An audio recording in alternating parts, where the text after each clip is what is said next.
প্রিয় দর্শক বন্ধুরা, এই মুহূর্তের জন্য আপার প্রাইমারি থেকে বেশ কিছু বিষয় নিয়ে অত্যন্ত গুরুত্বপূর্ণ কিছু গভীর পর্যবেক্ষণ তথা অন্যান্য গুরুত্বপূর্ণ কিছু আপডেট তথ্য কিন্তু উঠে আসছে। ব্রেকিং নিউজ থাকছে এই ভিডিওর মধ্যে, অবশ্যই সবটা তুলে ধরার চেষ্টা করছি। তাই গুরুত্বপূর্ণ ভিডিওটিকে অবশ্যই সম্পূর্ণ শেষ পর্যন্ত শুনে বোঝার চেষ্টা করবেন ও ভিডিওটিকে শেষ পর্যন্ত দেখে নেবেন। আপনাদের জন্য জরুরি ভিত্তিতে আর্জেন্ট ভিডিওটি তৈরি করা।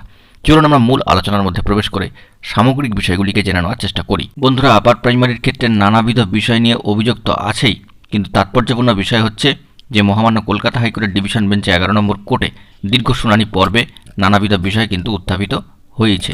এক্ষেত্রে একটা বিষয় বলা প্রয়োজন যে অনেকেই হয়তো উৎকণ্ঠা বা আশঙ্কার মধ্যে দিন গুনছেন যে প্যানেল কি তবে বাদ হয়ে যাবে।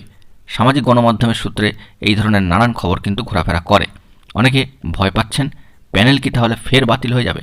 বন্ধুরা, এক্ষেত্রে আপনাদেরকে জানাই যে প্যানেল বাতিল সংক্রান্ত কোনো ধরনের যে বার্তা বা কথোপকথন কিংবা প্যানেল যে বাতিল হয়ে যাবে এই বিষয়ে উৎকণ্ঠার কোনো পরিস্থিতি এই মুহূর্তের জন্য তৈরি হয়নি এবং ভবিষ্যতেও হয়তো তৈরি হবে না। বন্ধুরা, সম্মানীয় দুই বিচক্ষণ বিচারপতি 11 নম্বর কোর্টে যথেষ্ট গভীর পর্যবেক্ষণে সামগ্রিকভাবে বিষয়টিকে রেখেছেন এবং তাদের নজর কিন্তু কোনো কিছুই এড়িয়ে যাচ্ছে না। এক পক্ষ যে সমস্ত বার্তা দিচ্ছেন বা যে সমস্ত বক্তব্য পেশ করছেন সেই বক্তব্যকে খণ্ডন করার জন্য অপরপক্ষ কিন্তু রয়েছে। সেক্ষেত্রে প্যানেল বাতিল হয়ে যাবে, প্যানেল ক্যান্সেল হতে পারে, এই ধরনের নানান আজগুবি খবরে বা সামাজিক গণমাধ্যমে ঘোরাফেরা এই ধরনের খবর থেকে আপনারা যাতে বিব্রত বা বিভ্রান্ত না হন তার জন্য এই মোটিভেটেড ভিডিওটি আপনাদের সামনে তুলে ধরা।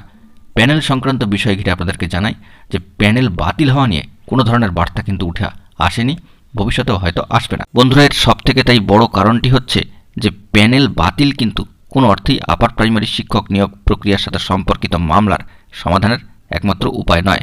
অর্থাৎ প্যানেল বাতিল হয়ে যাওয়া মানেই যে সমস্ত সমস্যার সমাধান হয়ে গেল তা কিন্তু নয়।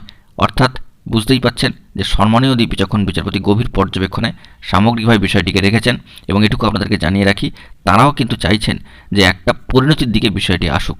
অর্থাৎ এই মামলা 8 নম্বর কোর্ট থেকে 11 নম্বর কোর্টে এসেছে এবং সেখানেও সম্মানীয় দুই বিচক্ষণ বিচারপতি চাইছেন যে এই মামলার একটা নির্দিষ্ট ফয়সালা হোক, একটা নির্দিষ্ট প্রান্তে এসে বিষয়টি শেষ হোক সঠিকভাবে।